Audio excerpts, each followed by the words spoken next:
Okay, so today's lesson is also about dividing decimals. And yesterday we were dividing decimals by whole numbers. And today we're going to learn how to divide decimals by decimals. We are still in 2.6 Big Ideas Math.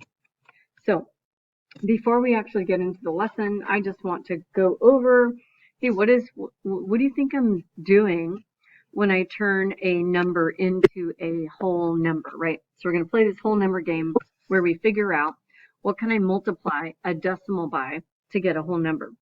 Notice that 8, the decimal is here. It's already a whole number, so I've multiplied by 1, which technically any number to the 0 power equals 1. So this is 10 to the 0 power. And 8 times 1 is 8. And then I'm looking at the next number of 8.1, and I'm noticing that I need to move the decimal over one place to make it a whole number. So I have to multiply it by 1 power of 10, which is 10, and I would get 81. For this one, I need the decimal to move two places to make a whole number. So I would multiply by 100, and then 8.12 would be equal to 812. And let's do the same thing here. I'm picturing that I need to move the decimal one place, so I multiply by 10 to get 3. For this example, I need to move the decimal two places, so I multiply by 100, right? A 1 with 2 zeros, and I get 36.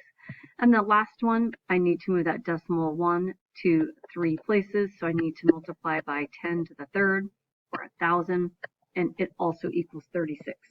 So you have to know how to take a decimal and turn it into a whole number for today's lesson. Okay, next, when you divide a decimal by a decimal, here's what's important. On your notes, I want you to circle the divisor. Circle the word divisor, circle the divisor.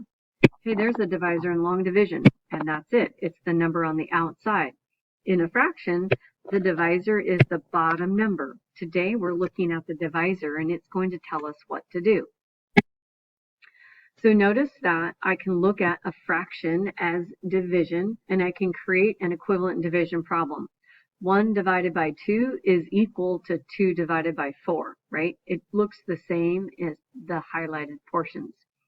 If I take 6 and divide it by 2, I could multiply the top number and the bottom number by a giant 1, and I get 30 divided by 10. Well, yes, 6 divided by 2 is 3. 30 divided by 10 is also 3. I can multiply it by a factor of 10 and 10, and then I would get 300 divided by 100.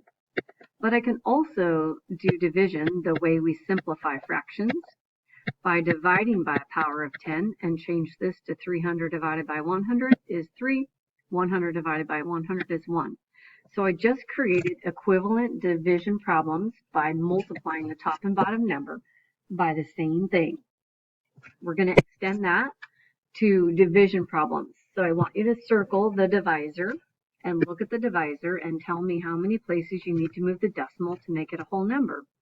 I'm going to need to move it once, so I'm going to multiply both top and bottom numbers by 10. When I do that, the bottom number becomes 9. The top number, the decimal moves over one space to the right and becomes 18. I'm going to do the next example where I have 0.25. I move the decimal over two places. In order to do that, I'm going to multiply by 100 and multiply by 100. I end up with 25. And this number, when I multiply by 100 and move the decimal two places, I would have to put in the 2 zeros. 3 times 100 is 300. And the last one, let me move this over a little bit. I circle the divisor. I know I need to move it over two places to make the divisor a whole number. I'm going to multiply by 100 over 100. This number moves, the decimal moves once, twice. 80 divided by 2 is the same as 8 tenths divided by 2 100ths. Okay, I'm going to skip the visuals for now. When you're filling out your notes, these are the missing words. You multiply the divisor and the dividend by a power of 10 to make the divisor a whole number. You place the decimal point above and you divide as you would with whole numbers. You continue dividing until there are no remainders or the number repeats.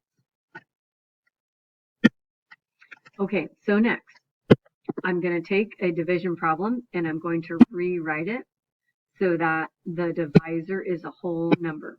So here's what we're going to do. This, oops, take that off. Oops, let's undo that. And let's just erase. Okay, oops, I erased the line. Okay.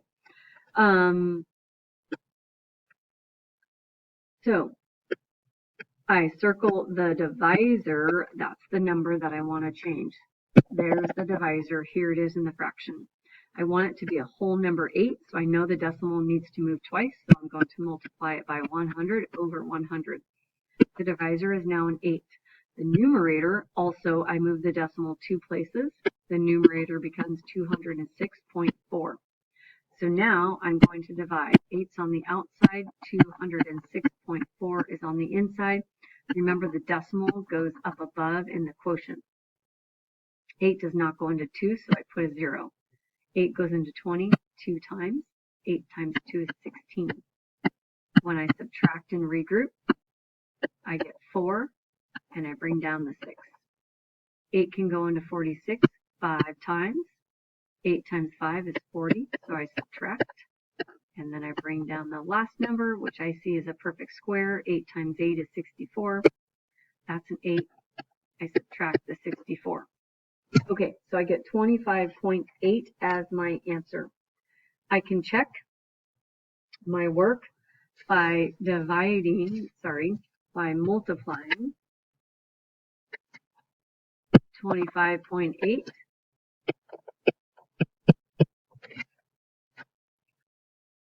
I can multiply the quotient times the divisor, but this time I'm going to use this divisor to see if I get back to where I started.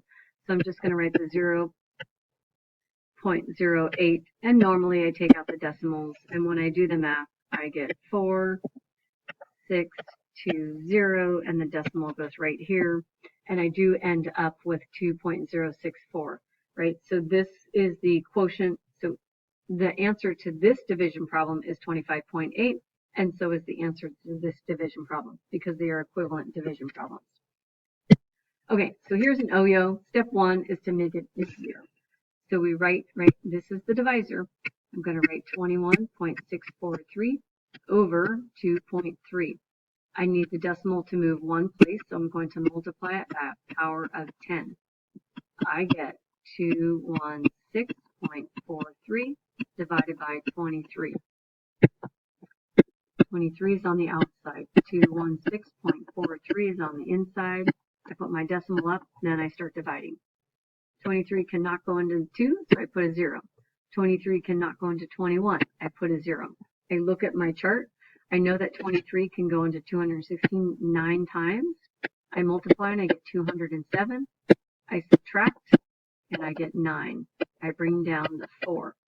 23 goes into 94 4 times. I multiply and get 92. I subtract and I get 2, and I bring down the 3. 23 goes into 23 1 time.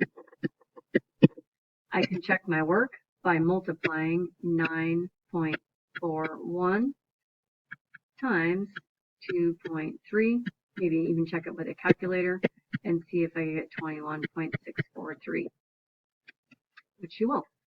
Okay, last OYO, 0.459 is on the top, divided by 0.51. I'm going to multiply this by a power of 10, which is 100, to make the bottom become a whole number. The top number becomes 45.9.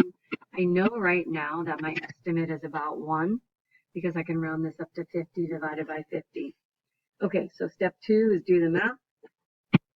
51 goes into 45.9. This is 0 times, this is 0 times 9 times 51 is 459. And I subtract and I get 0. Oops, I totally forgot to put the decimal up on the quotient. I can check my work by multiplying the original divisor times the quotient. So I get 0.51 times 0.9. 1, 2, 3, and I get back to where I started. Okay. Okay, good luck on today's homework.